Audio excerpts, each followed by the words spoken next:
Buenos días a todos. Han llegado ustedes a la mesa que va a tratar de las bibliotecas como canales dinamizadores del libro electrónico. Personalmente me hubiera gustado más que el título fuera distinto. Yo creo que las bibliotecas no merecen ser vistas solo por los editores como unos clientes más. Creo que hay muchas cosas en las que debemos ser, yo diría que socios, porque tenemos más intereses comunes que divergentes, aunque ustedes no lo crean a primera vista. En todo caso, de eso y muchas cosas más vamos a hablar con las personas, las especialistas que me acompañan en la mesa. Consuelo Gaitán, directora general de la Biblioteca Nacional de Colombia, y supongo que también representando aquí al Ministerio de Cultura de su país, que por cierto es también el mío. Yo soy colombiana de nacionalidad segunda. Bien, Marina Núñez.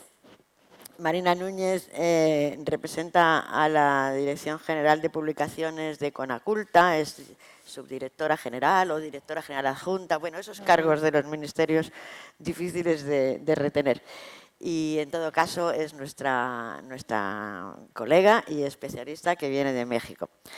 Y por último, pero no la última, Ana Cristina Gonzalo, que dirige la amplia y compleja red de bibliotecas del Instituto Cervantes. Por tanto, tiene una visión bastante amplia de este problema, aunque desde un ángulo muy específico como son las bibliotecas del Instituto Cervantes. Bien, yo misma soy Milagros del Corral. Como soy muy mayor, no es cuestión de que les cuente mi vida, ni lo pienso hacer, pero sí decirles que en este tema todo lo que tenga que ver con el libro ha sido mi vida profesional y por tanto he sido editora, he sido autora, he sido bibliotecaria, he sido directora de todo ese cotarro, en fin, muchas cosas. Con ello decirles que tengo el mismo amor por el libro impreso que pasión por el libro electrónico. Así que a mí no me van a llevar ustedes a que pongamos este asunto en guerra. Para mí todo es cuestión de colaborar y de trabajar juntos e inventarnos soluciones. Eso es lo que espera, yo creo, la sociedad de nosotros. Bien, bueno, pues dicho todo esto, ¿cómo lo veis? ¿Cómo lo ves, Consuelo? Bueno, pues tú acabas de poner una clara definición. No vamos a ponernos en discusión sobre el libro digital y el libro impreso. Pero digamos de lo que las discusiones que precedían, me interesaba muchísimo es tratar de desmarcarnos un poco de hablar del libro, tanto físico como electrónico. A nosotros nos interesa la lectura, nos interesa muchísimo la lectura.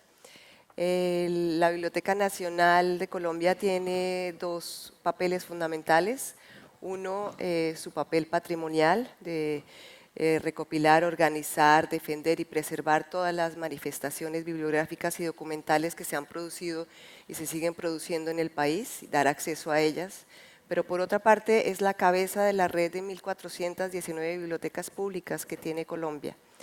Entonces, lo que queremos nosotros, y tal vez lo dije pues en el inicio, es formar un país de lectores, tener una comunidad de lectores. En este momento nos tratamos de desmarcar un poco de lo que se llama la librodependencia. ¿Por qué? Porque estamos viendo iniciativas de jóvenes de diferentes regiones del país que a través de las tecnologías y en otros casos no a través de las tecnologías sino del papel, como por ejemplo los artistas urbanos, quienes hacen fanzines, que están buscando formas de expresión y formas de comunicar su manera de entender el mundo. Esa manera de entender el mundo que se manifiesta a través de lo escrito se puede acceder de diferentes maneras. Tuvimos en la semana pasada la tercera semana de reflexión sobre el libro y la lectura en digital. Una de estas mesas estaba conformada por 3 muchachos, una persona, una niña de 16 años, que durante la Feria del Libro pasada de Bogotá culminó el proceso de la escritura de una novela y obtuvo 24 millones de lectores a través de su blog, a través de la internet. Otra persona que lidera un grupo de jóvenes que se llaman Riders, que tienen semanalmente en Facebook unos espacios en donde discuten los libros y los temas que ellos quieren a través de cuentos, novelas y demás. Y una chica que se llama Booktuber, no conocía yo el término, en donde diariamente está colgando reseñas, en donde está colgando opiniones sobre lo que leen los jóvenes y genera toda una comunidad de lectores. Digamos que aquí lo que a mí me parece interesante es que Manuel decía, los editores no se arriesgan. Lo que estamos viendo es que los jóvenes están produciendo sus propios contenidos. Si no encuentran contenidos que les atraigan, los están haciendo ellos mismos. Entonces, realmente yo quisiera abrir la discusión hacia eso, hacia qué estamos leyendo y lo que es la lectura en sí misma. Bien, pues es todo un programa el que plantea Consuelo, y bien interesante, por cierto. Bueno, vamos a ver, por ejemplo, ¿cómo te parece a ti este problema desde México, Marina? Mira, como se habrán dado cuenta en la mesa anterior, México está ahora en la encuestitis. Tenemos al menos 3 encuestas nuevas que acabamos de sacar. Y que si bien los números no te reflejan de manera muy objetiva cierta realidad, te pueden dar pautas. Pautas sobre todo si piensas en programas o en hacer nuevas políticas o de fomento a la lectura, incluso políticas editoriales. Una de las discusiones que sacó la última encuesta que hizo el CONACULTA, que es lo equivalente a nuestro Ministerio de Cultura, al que represento, es que en México se lee en distintos formatos. Lo que acaba de decir Consuelo es esencial. No solo se leen libros, hay formatos electrónicos, hay blogs, páginas web, redes sociales incluso. Todo esto se tomó en cuenta para esta última encuesta y resulta que los mexicanos leen 5.3 libros al año. Libros, no quiero decir libros, quiero decir contenidos, ¿no? El número, muy acostumbrados a números bajos, el número ha causado mucha, digamos, discusión alrededor y se está hablando mucho del tema justo ahora. También quiero decir que es un país que, si bien no está acostumbrado a tener o a registrar cifras altas de lectura, tampoco estamos acostumbrados a asumir que tenemos infraestructuras culturales ya muy añejas, pero que parece que han estado funcionando. No se han dejado hacer programas de fomento a la lectura, y estoy hablando desde mucho tiempo atrás, desde que apareció nuestra Secretaría de Educación Pública, el Ministerio de Educación que tenemos allí desde los años 20, comenzaron los programas de fomento a la lectura que después retomó Cultura y se han estado reforzando. Quizá estas cifras forman parte de todo este resultado y este esfuerzo que se ha hecho. Yo quiero decir, México tiene una red de bibliotecas de casi 8,000. De estas 8,000, todas son bibliotecas públicas sostenidas por Cultura, por el CONACULTA. Hay otras casi 600 que también son bibliotecas públicas, pero que no dependen de la administración central. Son bibliotecas de instituciones académicas, apoyadas de alguna otra manera, municipales. Realmente no hay un censo exacto de este tipo de espacios, solamente trabajamos con las casi 8,700,927, que es el número exacto. De estas 7,000 y cacho, únicamente está conectado el 30% de las bibliotecas. Solamente el 30% tiene acceso a Internet y tiene acceso a contenidos digitales, es decir, no todas están computarizadas. ¿Qué es lo que se está haciendo ahora? Y es a partir de lo que se va a trabajar, y es hacer un diagnóstico, porque hay otra cosa, tampoco había una base de datos fiable del estado de cada una de las bibliotecas. Eso es lo que acaba de terminar, es lo que estamos haciendo. Y después de ello ya se están previendo programas especiales para reforzarlas y para reanimarlas. Nos hemos dado cuenta de que no puede haber un programa de fomento a la lectura nacional, que es en lo que se está trabajando, sin tener bien puesta tu red nacional de bibliotecas, que es lo que estamos haciendo. Ahora, con la parte digital a nosotros nos da un pretexto, porque lo digital ha hecho que se reformule el sentido de las propias bibliotecas. La gente, digamos, tenía en el colectivo este asunto de la biblioteca voy a estudiar, voy a encontrar los libros impresos, silencio, vas, pides el libro, lo agarras, te sientas, te pones a leer. Pero realmente con lo digital el asunto ha cambiado. Las bibliotecas han sido o están funcionando incluso como espacios para acceder a Internet, nada más, sin la obligación de ir a tomar un libro y ponerte a hacer algo con él. Las bibliotecas también son casas de cultura, son sitios donde puedes tomar incluso talleres de costura para tener otra manera de vivir o de hacerte recursos. Están siendo espacios mucho más amplios que implican mucho más. Y también en muchas de las oportunidades, o al menos en la mitad de las que tenemos, son espacios que nos permiten el acceso al mundo digital, porque esa es otra. Son países complejos, pero son muy distintos a la realidad española, pero son países que tampoco tienen Internet en todo su territorio instalado, ¿no? Entonces, son muchos problemas sobre los que hay que trabajar y sobre los que la biblioteca pública puede incidir. Nada más. Muchas gracias. Efectivamente, la experiencia, yo creo, española se distingue en algunas cosas, pero no en otras. La llegada de lo digital yo creo que supuso para muchas bibliotecas españolas, desde luego para la Biblioteca Nacional que yo dirigía entonces, a ver, ¿cómo le explicaría yo? El replanteamiento de nuestra propia misión. Así de fuerte. Sí, parece que las misiones, tocar las misiones es como tocar la constitución de un país. Entonces, pero sin embargo, eso se ha producido y hemos descubierto nuevas áreas de trabajo. Antes era eso, ¿no? El contenido y el lector. ¿Cómo hacer que el lector llegue al contenido? ¿Cómo hacer que el contenido llegue al lector que le busca? Ahora la cosa se ha complicado. Ahora es buscar contenido con contenido y todo lo demás también. Lector con lector y todo lo demás también. Entonces son modalidades de trabajo completamente nuevas y diferentes. Pero bueno, sigamos porque me interesa ahora mucho que oigamos la experiencia y la opinión de Ana Cristina Gonzalo, que, como os dije, el Instituto Cervantes tiene siempre mucho que decir.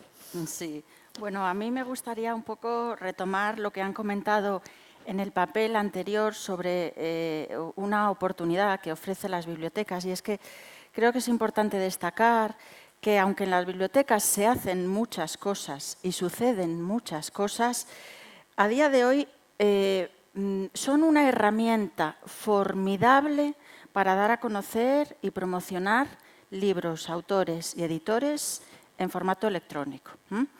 Yo soy bibliotecaria en el Instituto Cervantes, donde entre otros cometidos pues, me ocupo de la biblioteca electrónica y sobre todo de la plataforma de préstamo de contenidos digitales para sus socios de todo el mundo con carné.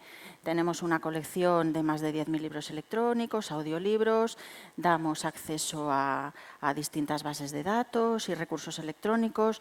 Nuestras materias como biblioteca electrónica, esto es importante, son acordes a los objetivos de difusión de las lenguas y culturas de España e Hispanoamérica que tiene el Instituto Cervantes y bueno, nuestra colección está en permanente actualización, innovando y además ofreciendo no solamente contenidos, sino servicios, porque además de lo que ponemos a disposición de nuestros socios en formato digital, nosotros, por ejemplo, organizamos clubes de lectura en la nube entre los socios de las distintas bibliotecas de la red.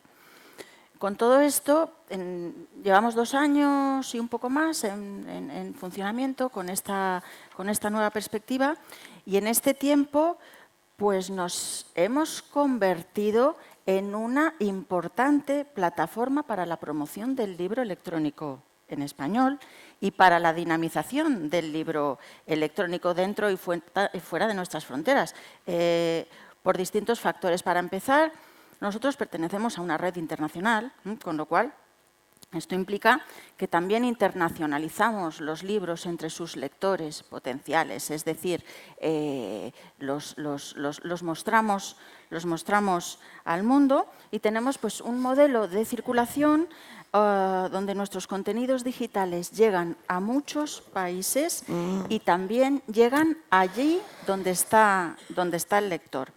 Y obviamente, claro, nuestras bibliotecas son un escaparate importantísimo, lo son para el libro en papel, pero lo son obviamente para el libro en digital y somos un escaparate global.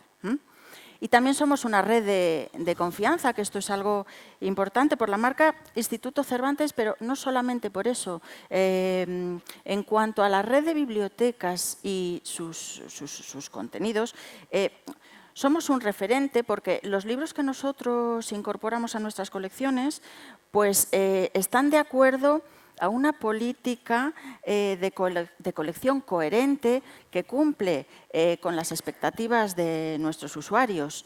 Y además, otra cosa muy importante, los profesionales de las distintas bibliotecas realizamos pues, un trabajo de localización y selección de recursos de calidad en un mundo de sobreabundancia de contenidos, con lo cual este es un factor más para que seamos un referente, para generar esa confianza y para tener esa llave de promoción de los contenidos. Con la llegada del libro electrónico, además, pues nosotros tenemos la posibilidad, pues, como escribió recientemente José Antonio Millán en un artículo titulado Separados por un mismo idioma, el mercado del libro español, que publicó en Letras Libres, pues tenemos la posibilidad de hacer visibles obras que se pierden en la misma nube que las aloja. Es decir, nosotros destacamos contenidos de interés que pueden pasar desapercibidos, respetamos y tenemos muy en cuenta la bibliodiversidad. Tratamos en todo tipo de editores, pequeños, grandes, todo tipo de distribuidores, comerciales y también de la administración. Y así pues, bueno, aprovechamos esa oportunidad y creamos un modelo donde no solo hacemos este trabajo de selección, sino que lo hacemos llegar a los libros por igual a todos los países. Oye, Ana Cristina, perdona que te interrumpa. Es que me parece que a través del relato que nos has hecho ya del trabajo que desarrolláis, me gustaría hacer un poco de nexo con el debate que ha empezado la mesa anterior sobre, y que yo sé que interesa mucho a los editores digitales, sobre el préstamo de e-books en las bibliotecas. ¿Cómo lo tenemos resuelto? ¿Cómo lo tenemos en España desde tu perspectiva? El préstamo, estoy hablando del préstamo. Sí. Y también me gustaría saber qué experiencia, o si todavía no se ha producido. Es decir, ¿cómo hacemos? ¿Compramos las licencias a los editores? ¿Son licencias de cuánto tiempo? ¿Nos sale más caro que los libros? ¿Menos caro? En fin, bueno, toda la casuística esta del préstamo de e-books. Me gustaría conocer. Nosotros compramos los libros según distintos modelos de adquisición. Nos sentimos muy cómodos con la compra a perpetuidad. Muy cómodos, realmente es el modelo que más nos gusta y el que procuramos llevar a cabo, pero entendemos que hay algunos contenidos que no se pueden comprar a perpetuidad pues porque son textos que van variando. Por ejemplo, un contenido que interesa mucho a los usuarios del Instituto Cervantes porque el 50% de nuestro público son estudiantes de español. Los textos y los materiales de enseñanza de español y de aprendizaje como lengua extranjera. Pues en ese tipo de contenido tenemos distintos modelos de compra diferentes a la compra a perpetuidad, que puede ser por un tiempo de explotación y puede ser también por acordar un número de préstamos en un periodo. Efectivamente. Cuando nosotros empezamos con la biblioteca hace, pues eso, 2 años, pues no teníamos demasiado claro cuál iba a ser la organización de estos préstamos y, sobre todo, la fórmula de incorporación de los libros a la biblioteca electrónica para prestarse. Ahora mismo yo creo que ese panorama ya está mucho más despejado. Hay bibliotecas que lo están haciendo de manera normalizada y nosotros pues nos movemos en ese entorno de compra, distintos modelos de compra y desde luego préstamo acorde al número de licencias que tú adquieres por cada título. Claro, claro, por supuesto.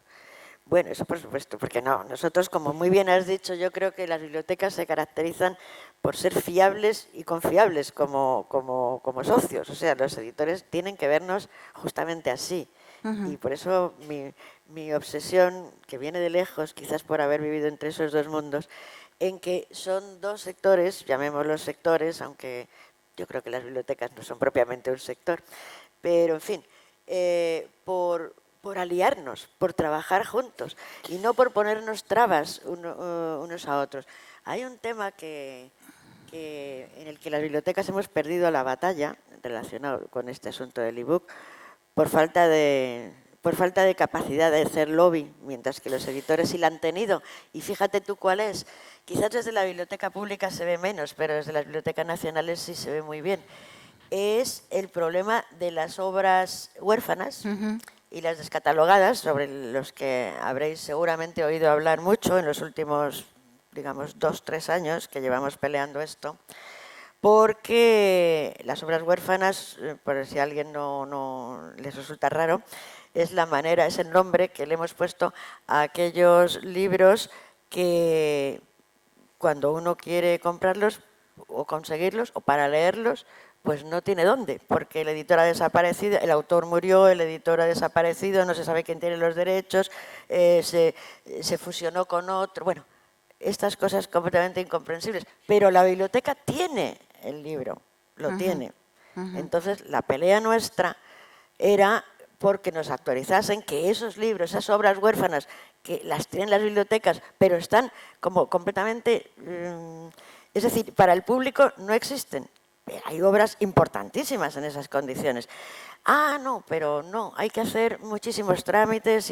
El caso es que hemos perdido la batalla en la Unión Europea porque efectivamente ha habido un lobby muy potente de los editores europeos y yo creo que estas cosas son las que justamente no se deberían seguir. Tendríamos que hablar, que poderlo discutir entre nosotros y no llevarlo todo siempre a las peleas en las alturas, para que al final, claro, siempre pues el más fuerte siga adelante. Y bueno, no sé si vosotros consideráis a los editores o habéis trabajado con editores. Nosotros sí hemos trabajado con los editores. Fue la Biblioteca Nacional la que enseñó en España, es que se dice pronto, a los editores, que eran los editores, los pequeños y medianos editores, los que quisieron, los grandes, decían que ya sabían todo.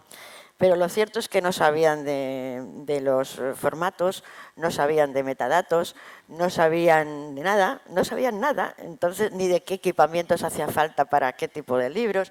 Todo eso se hizo en la Biblioteca Nacional, ahí sí colaboramos. Y hay un área que quiero oír vuestra opinión, que me parece muy importante, en el que las bibliotecas pueden jugar un papel importantísimo, que además interesa mucho a los editores, tanto a los de papel como a los digitales. Y es desarrollar nuestra capacidad para tratar Big Data. Lo digo porque nosotros tenemos también una tradición estadística muy fuerte. Tenemos muchos datos de nuestros lectores, de las personas que tienen carné de la biblioteca. Esa información debemos ampliarla por el propio bien de nuestros servicios, por poder competir con muchas plataformas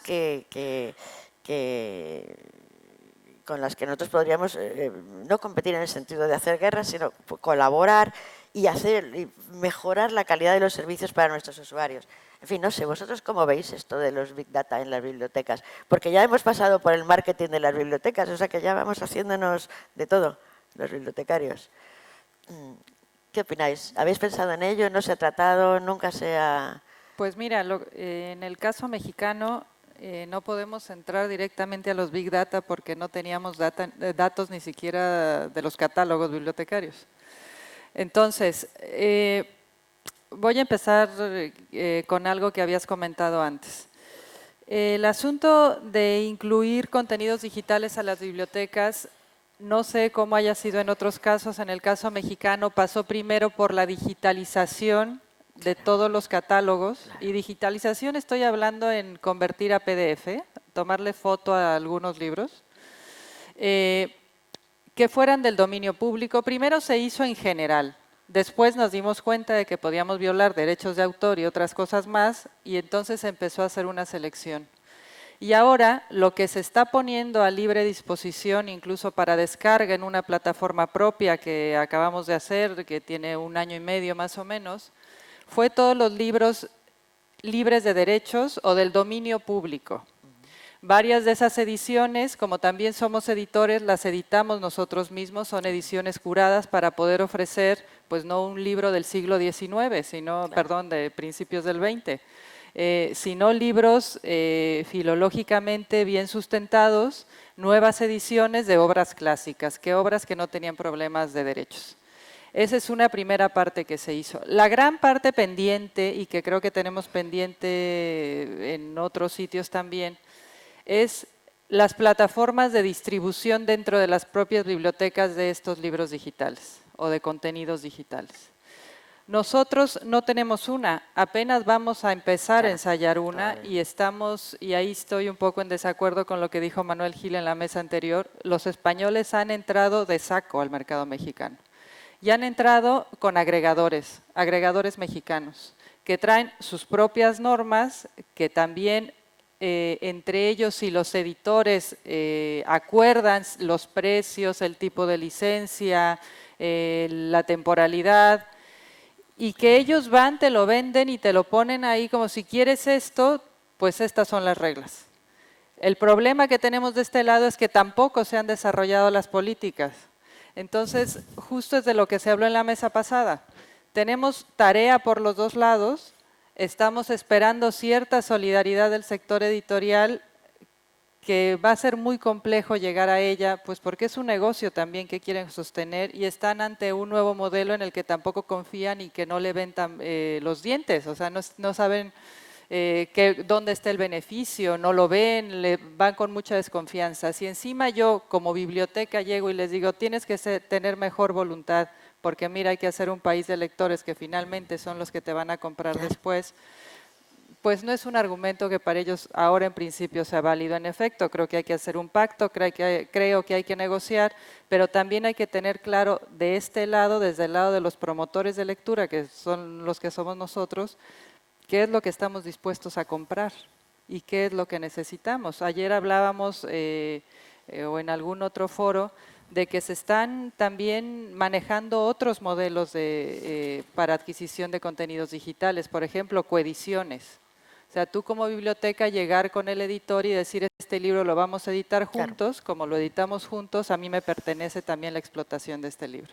No sé, hay que empezar a buscar modelos, creo que es la gran incógnita y es lo que no se ha resuelto y es lo que tenemos que resolver pronto.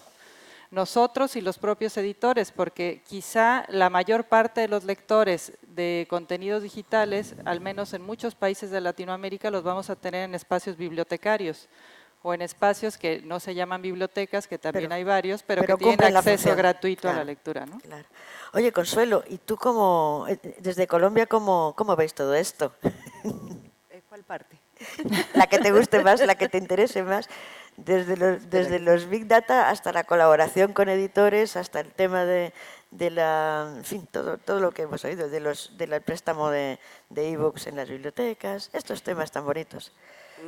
No, yo sí estoy de acuerdo con la visión y recomendación de Manuel Gil, que estuvo la semana pasada en la tercera semana de reflexión sobre el libro y la lectura digital, porque nos confirmó efectivamente que no hay que casarse con una plataforma, no hay que casarse con estas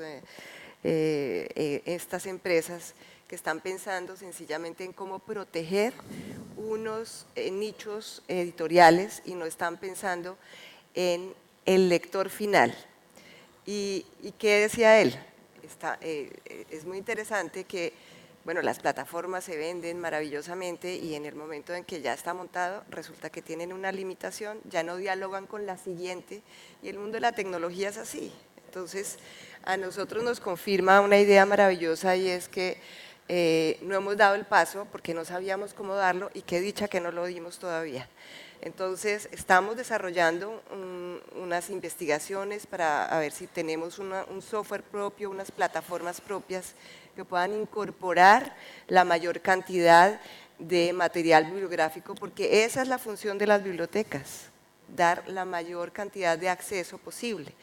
Entonces, ¿cómo estamos haciendo en el momento? Nosotros tenemos digamos, la circunstancia doble de ser biblioteca patrimonial. Estamos trabajando con los materiales patrimoniales, estamos desarrollando una serie de contenidos y de formas de producir contenidos electrónicos que realmente son extraordinarias por la creatividad.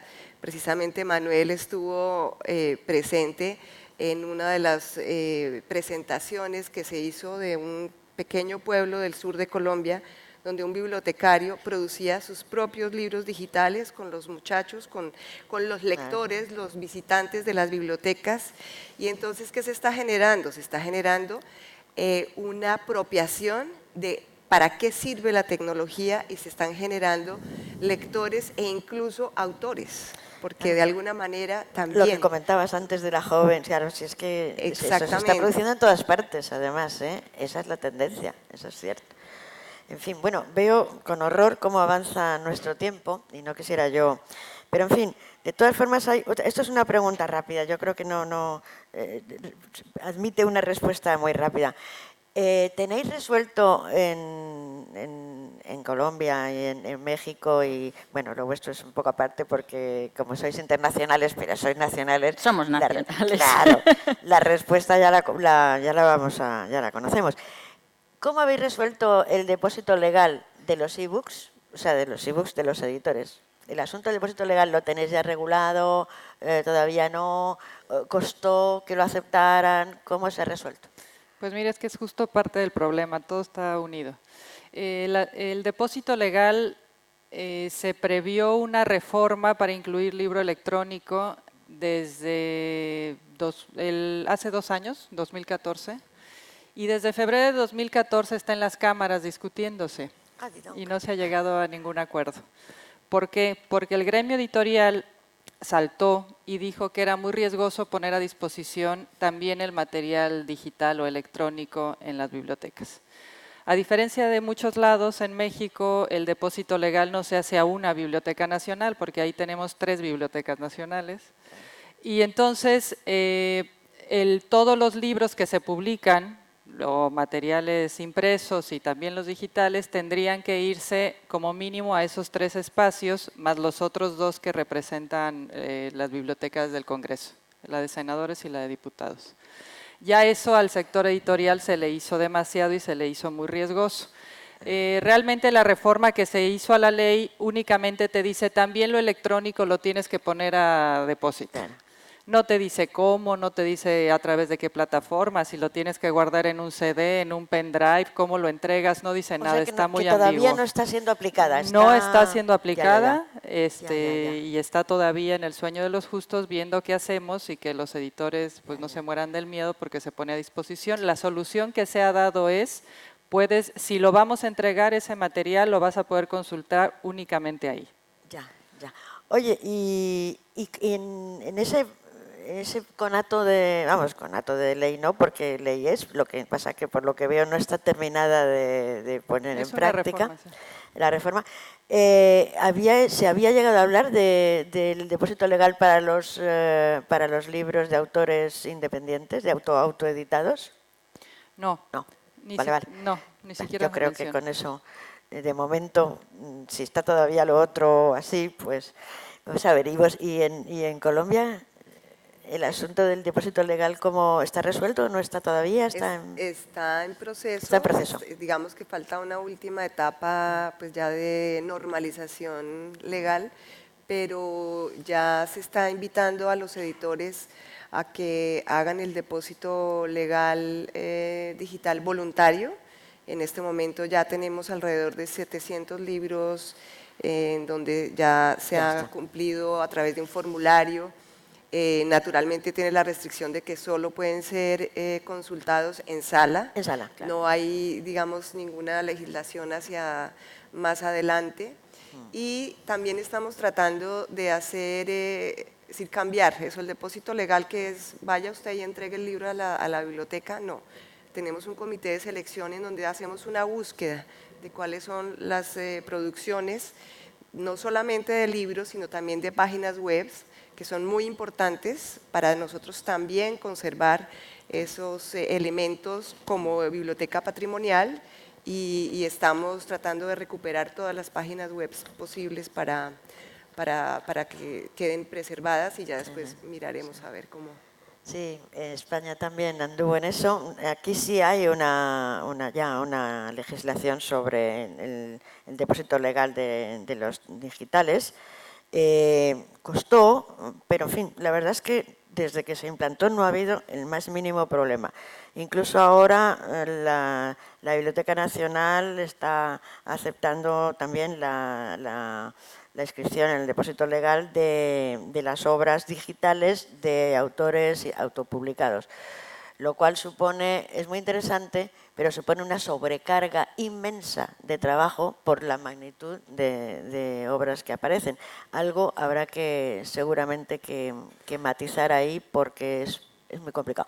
Y luego en cuanto a lo que tú decías, que también es muy importante, pues supongo que ya lo sabéis, que la Biblioteca Nacional de España lleva digitalizando Internet desde el año 2007 a través de, pues cómo se hace esto, ¿no? Archivándola, o sea, es decir, que a través de esos robots, pues cada 3 meses se produce un pase por todo el dominio .es, o sea, .españa, y una selección de webs de .com que hemos considerado que eran muy importantes.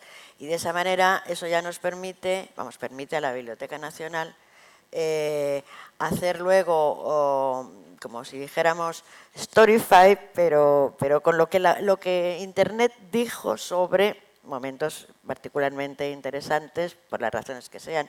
Se ha hecho pues desde la proclamación del rey Felipe VI hasta bueno, ahora con lo de Cataluña estoy segura de que va a salir ya un Storify de este porte, no sé cómo va a ser. Bueno, en todo caso, es un tema fundamental porque ahí se producen tales cantidades de contenidos que son muy interesantes, pero también efímeros, desaparecen. Y si uno no los archiva, y si no los archiva en las bibliotecas nacionales, ¿quién lo va a poder? Nos vamos a quedar sin los materiales de referencia y los recursos de investigación más importantes con respecto a nuestro siglo. Vamos a dejar a los investigadores del siglo XXVII sin saber muy bien qué es lo que pasaba en el mundo en nuestra época, lo cual sería el colmo en la sociedad de la información, ¿no? En fin. Bueno, pues es que yo veo que vamos un poquito retrasados todos.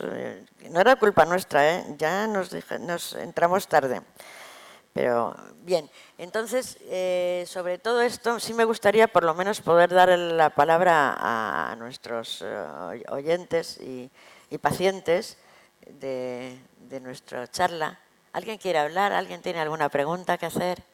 Sí. Casi no veo nada. Por favor, primero la señorita o señora aquí delante, sí, y después el señor de la camisa azul, porque es que como no veo, no los reconozco. Sí. Hola, buenos días. Quería preguntar en general cómo estaban gestionando el préstamo bibliotecario digital, si a través de una plataforma externa, si con lectores, con dispositivos en sala, si acceso remoto de los usuarios, algo tan práctico, sobre todo en América Latina, que quizá el tema de tener en las bibliotecas las tablets o e-readers y prestarlos puede ser un poco problemático. ¿Cómo lo hacéis? ¿Cómo lo hacemos en...? Pues nosotros somos más partidarios de prestar el contenido frente al continente. Es decir, nosotros tenemos dispositivos en sala, en algunas de nuestras bibliotecas, donde el usuario se puede descargar los libros que tenemos en préstamo, también ver los que tenemos en descarga libre y nuestras propias obras. Pero bueno, en principio el fuerte de nuestro servicio de préstamo es a distancia, a través de Internet, para usuarios que ya tienen un dispositivo propio, y utilizamos, bueno, para esto hemos contratado una tecnología de una empresa. Nosotros trabajamos con la empresa Odilo.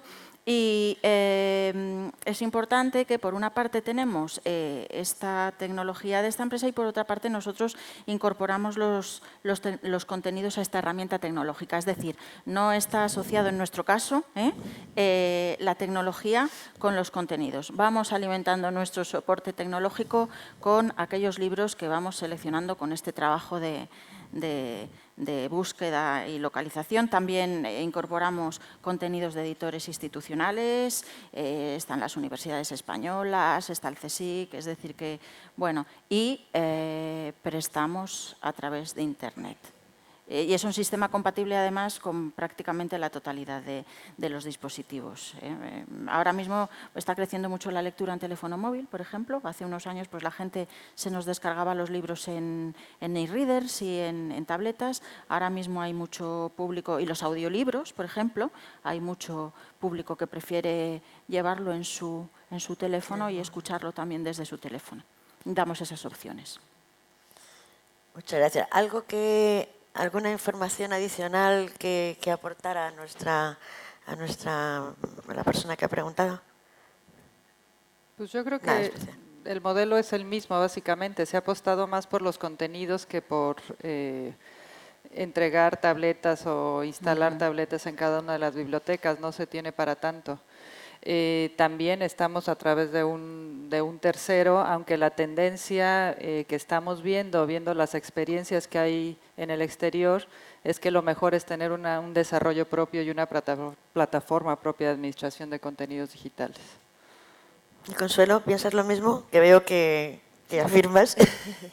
Sí, pese a que nosotros sí hemos hecho una inversión muy alta a raíz de una donación a través de la Fundación Bill y Melinda Gates en compra de infraestructura tecnológica, y hemos repartido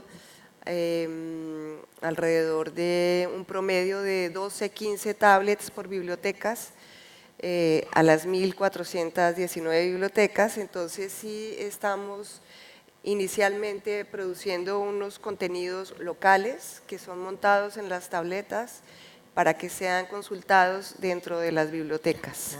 Hemos desarrollado unos proyectos que hemos llamado lecturas en regiones, y destacamos los autores de diferentes regiones del país, hacemos la producción de los libros. Y no solamente pues, el PDF, sino se trata de hacer una producción interactiva, una producción que tenga varias posibilidades, que van desde el PDF hasta el HTML, en donde ya el lector puede intervenir el contenido, puede apropiarse de él y puede desarrollarlo de otra manera. Bueno, pues ya tenemos bastante información sobre qué está pasando al respecto. Vamos a ver, ¿alguna otra? Usted había pedido la palabra, por favor. Buenos días. Mi pregunta va dirigida a Consuelo, porque cito algo que ella ha dicho, pero en sentidos libres de responder quien queráis. Has hecho un argumento sobre lo de no casarse con plataformas tecnológicas, hablando sobre que esas plataformas tenían luego limitaciones y que de cara a integrarse luego con otras plataformas, por ejemplo, se veía que no podían avanzar en esa integración. Pero has cerrado el argumento con la tecnología es así o algo así, una frase muy parecida que has dicho. No te entendí ese último. ¿Qué? Que has cerrado el argumento la tecnología es así o es lo que tiene, algo muy parecido, no sé exactamente las palabras exactas, pero a mí me ha sabido un poco a poco. Entonces, mi pregunta, o 3 preguntas casi, tienen que ver más con ¿qué problemas concretos en cuanto a ese tipo de problemas de las plataformas y esas integraciones tecnológicas os habéis encontrado? ¿A qué creéis que se deben y qué alternativas creéis que existen? Concretamente me estaba refiriendo a un caso de una red de bibliotecas en Colombia, la red de bibliotecas de Medellín, que compró a través de Overdrive su manera de organizar el préstamo de libros y se vio que a partir de un determinado momento tenía limitaciones en cuanto a poder obtener otro tipo de materiales que están en otras plataformas, en otros lenguajes, y había una incompatibilidad que hacía que fuera muy limitada ese préstamo de libros y la movilidad dentro de la red. ¿Sí? ¿Es eso lo que preguntabas? Pues yo estoy aquí con mi gurú Manuel Gil, creyendo que lo mejor es lo que estamos haciendo nosotros, que nos estamos demorando, evidentemente, en la construcción de un software, desarrollando de la mejor manera posible la reflexión sobre cómo podemos realmente crear una plataforma lo más amplia posible que logre ese diálogo que queremos de esa utopía de la Biblioteca Universal.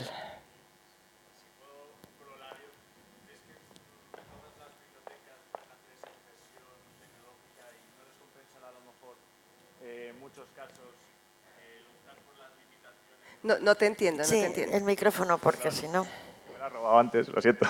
¿Crees que todas las bibliotecas tienen esas posibilidades de inversión en tecnología y que a muchas no les compensará en algunas ocasiones el mal de casarse con esa plataforma tecnológica a cambio de no tener que hacer esa inversión? ¿Cómo lo ves en ese aspecto? No sabría decirte porque digamos, no calculo cuánto puede costar un desarrollo tecnológico. Lo único que sé es que la creatividad es algo que es sorprendente, entonces esperaríamos que a través de la creatividad de diferentes zonas del mundo, yo creo que haya más oferta, que haya más oferta de plataformas, claro. Sí, pero no sabría calcular en inversión. Digamos, nosotros tenemos una red grande, no tan grande como la de México, pero de todas maneras sí es una reflexión que vale la pena la inversión y vale la pena esperar para tener la mayor capacidad de oferta posible. Bien. ¿Una última pregunta? Sí, señora, ya. Bueno, más que una pregunta, al hilo de... Bueno, comentario, sí. lo que usted crea. Al hilo de esto, no, yo vengo del mundo de la tecnología, entonces cuando en este sector muchas veces se habla de desarrollar tecnología propia, creo que hay un cierto desconocimiento de lo que supone en costes y en implicación meterse en un proyecto de ese tipo. Entonces yo creo que hay vías intermedias, es decir, está claro que hay gente que se va a poder permitir desarrollar su propia tecnología de préstamo digital y si la hace bien es una opción válida, que tiene que haber plataformas comerciales buenas, de calidad y que eso será otra opción. Pero ojo, si todas las críticas que he oído acerca de comprar tecnología para préstamo digital, se habla de esto de casarse, ¿no? Y se habla de quién controla los datos, los temas de interoperabilidad que comentaba Consuelo, en fin. Yo creo que hay cuando uno compra software comercial, insisto, es una opción razonable para no meterse en un jardín que supone desarrollar un software y obligarse a mantenerlo en el futuro con toda la inversión que supone.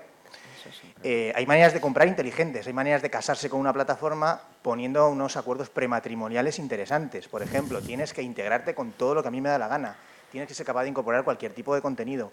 Los datos de consumo y de préstamo que se hagan los lectores de biblioteca no son tuyos y no los gestionas tú. Es decir, todo eso el que compra, que es el que pone el dinero, puede exigir.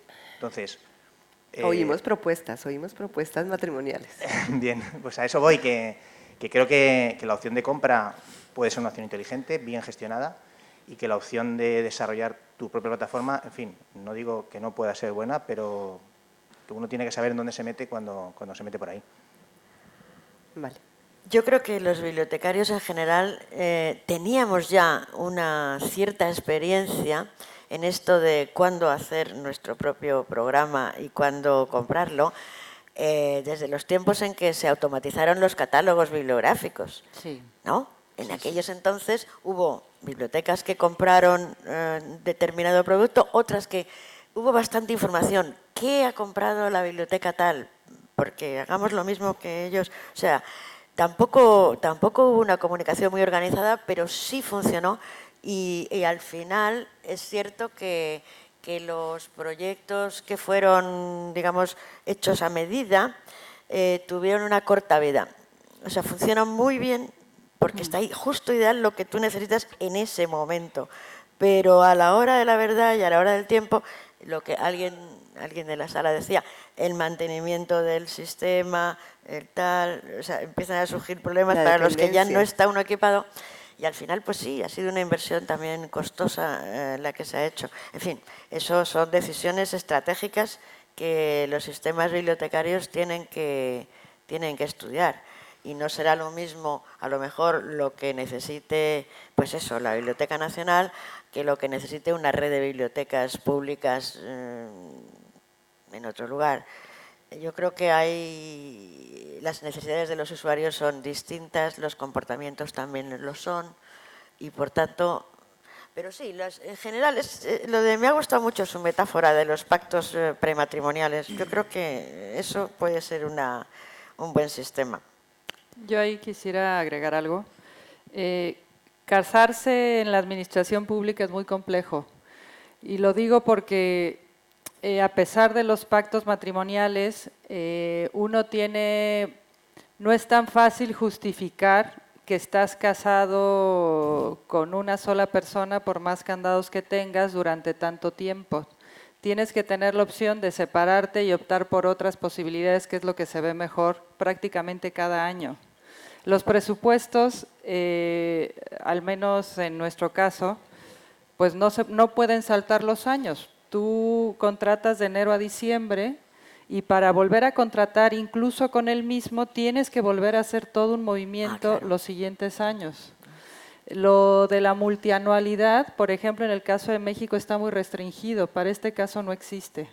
Entonces, en ese sentido, para nosotros, tenemos cierta experiencia en desarrollo de algunas cosas, lo vemos como, digamos, hasta más ágil o más pertinente, crear un desarrollo, no casarme con nadie, me caso conmigo mismo y simplemente contrato asesorías o contrato administración o soporte del propio sistema.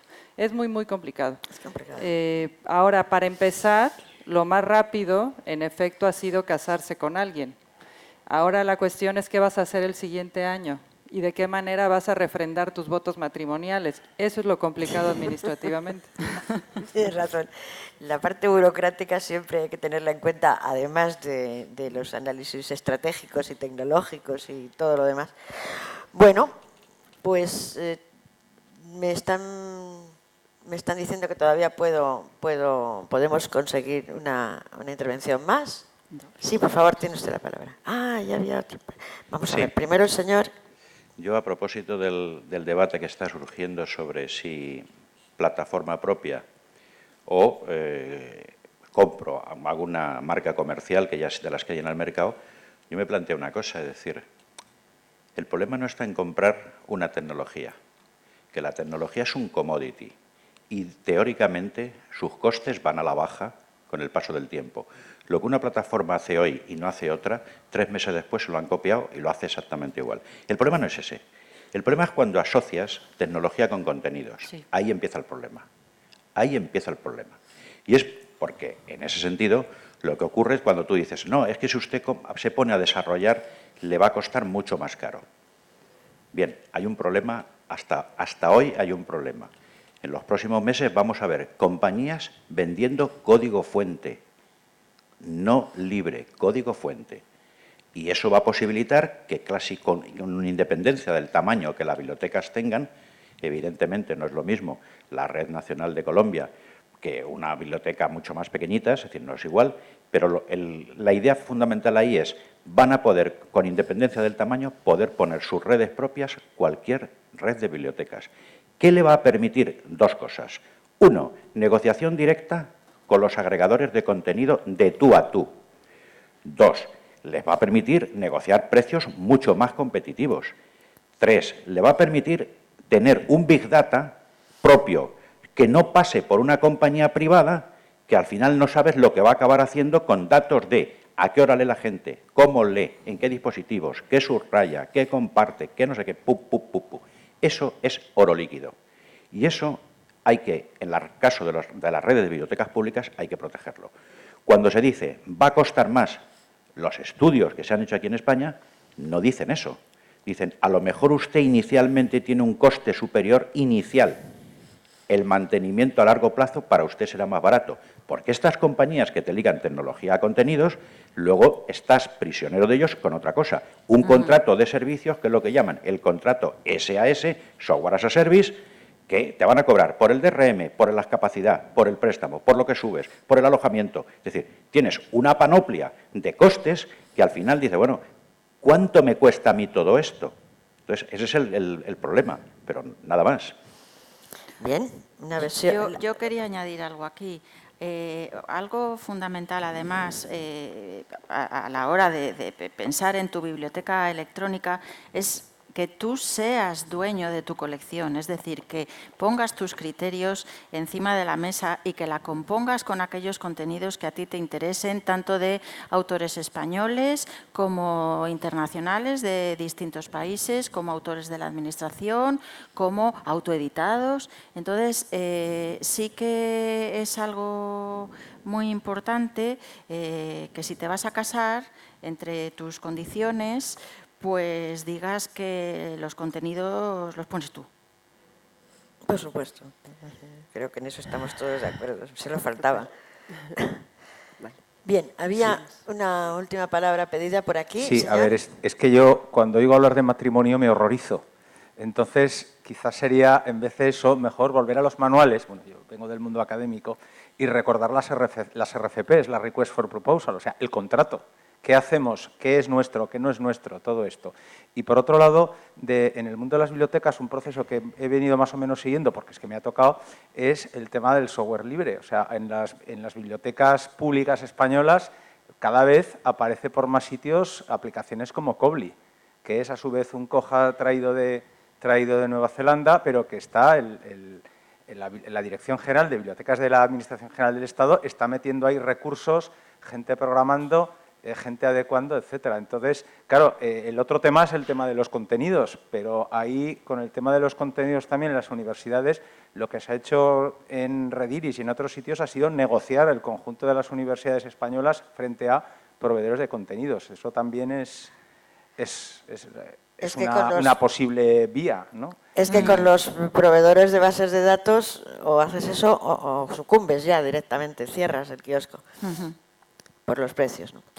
Bueno, me parece que es ya nuestra hora y que hemos podido, de todas formas, también darles a ustedes un tiempito para que nos contasen sus visiones, que ha sido muy interesante. Por cierto, un pequeño comentario, lo del matrimonio es siempre metafórico, ¿eh? No se vayan a creer. Bueno, pues muchas gracias por su atención y muchas gracias a nuestras oradoras de esta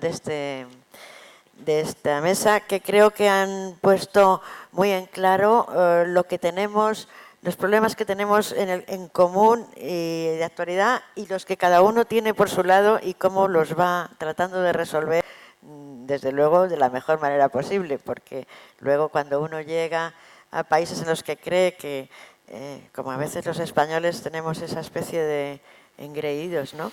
Y creemos que vamos a ver qué, y resulta que nos dan sopas con onda en unas cuantas cosas, pues es estupendo que hayamos podido tener las visiones de los tres grandes de la lengua castellana, los dos, y bueno, y como la Cervantes es la lengua en sí misma. Bueno, pues muchas gracias a todos ustedes y yo creo que ahora podemos hacer una pausita. No sé, no me han dicho nada, no tengo instrucciones, pero yo me voy a ir de pausa.